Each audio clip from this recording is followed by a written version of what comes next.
continue à reprendre les espaces pour réduire les surfaces en gore, ce qui est le cas ici, à la maison de quartier du Pontet. Donc augmenter les espaces en prairie. On a aussi un certain nombre de petits angles de rue, squares, où on a mis en place des systèmes de végétation avec des plantes pérennes, des arbustes, des plantes couvrantes, et puis tout le mécanisme du paillage derrière pour limiter l'entretien et en même temps économiser l'eau. Donc là, tout ce travail se fait au fil du temps. On parle de plantes indésirables, il y a celles dont on n'a pas forcément envie de voir le développement. La bâche est là pour justement recouvrir le sol et empêcher la mauvaise herbe de sortir et de se développer. Donc les plantes qu'on installe, une fois que la bâche a été installée préalablement, il y a des incisions qui sont faites de façon à ce qu'on puisse installer au mieux les plantes qu'on souhaite. Donc souvent des couvre-sols, on a ici du lierre, donc il est utilisé aussi pour l'ornement de façon à ce que justement on puisse bénéficier de ces capacités à recouvrir vraiment le sol de manière homogène. Alors les bâches sont soit tissées plastique, dans ce cas-là, elles se conservent assez longtemps dans le temps, ou putrescibles.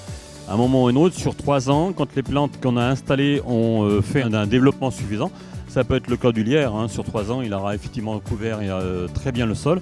Pour le coup, là, en l'absence de lumière, même si la bâche vient à disparaître, le couvre-sol, lui seul, doit être dans la capacité de pouvoir empêcher 90% des mauvaises herbes de pousser. On est aussi sur un développement durable, ce qui fait qu'on a tendance à planter des plantes qui s'installent sur la durée et qui n'ont pas besoin de beaucoup d'eau d'arrosage. On déroule les rouleaux, puis on met des agrafes à chaque bout et à chaque raccord. Une bâche biodégradable en fibre de coco qui va se biodégrader au bout de 36 mois. Là, il y a plusieurs types d'épaisseur de bâche, d'épaisseur et de dimension, de largeur. Après, on apporte du paillage qui va éviter l'herbe de pousser. On va planter des arbustes et des petites vivaces rampantes.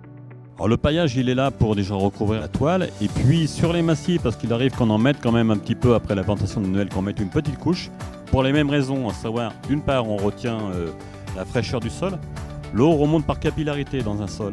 Donc si elle arrive sur une partie où du coup il y a plus ces capillaires qui lui permettent de s'évaporer à l'extérieur, elle se diffuse juste sur la zone où se trouvent les racines des plantes qui sont installées.